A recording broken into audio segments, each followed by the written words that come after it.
Hello there. So we are back with Microsoft Teams plugin. So now we are going to see how to update a team in your Teams account. So these are all the teams and this is the team that we created.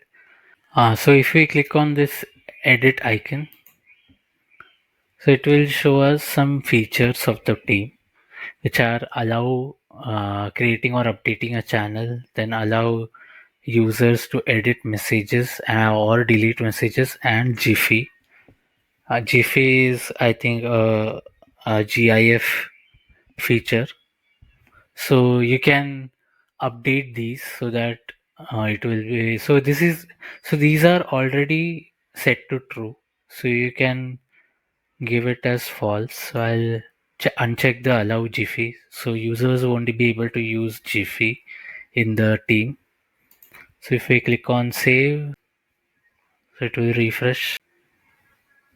Now if we again click on this, now you can see this is unchecked. So this is set to false now.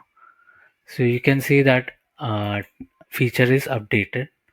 Now if we see what's happening, so this is the API called Microsoft Teams Update Team, where it will ask for team ID.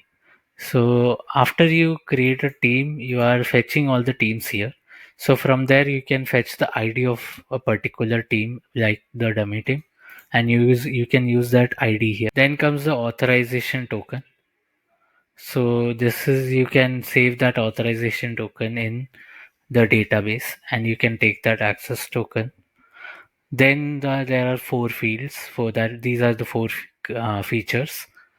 So which is this, these three are true and this is false. So you can give the values here, true or false. And in order to get the values from the team, you can go to the design. Here, these are the check boxes. So in order to get the values from the team, you can use this API called get team by ID, which takes a team ID. You can use that team ID from that while fetching all the teams, then the access token.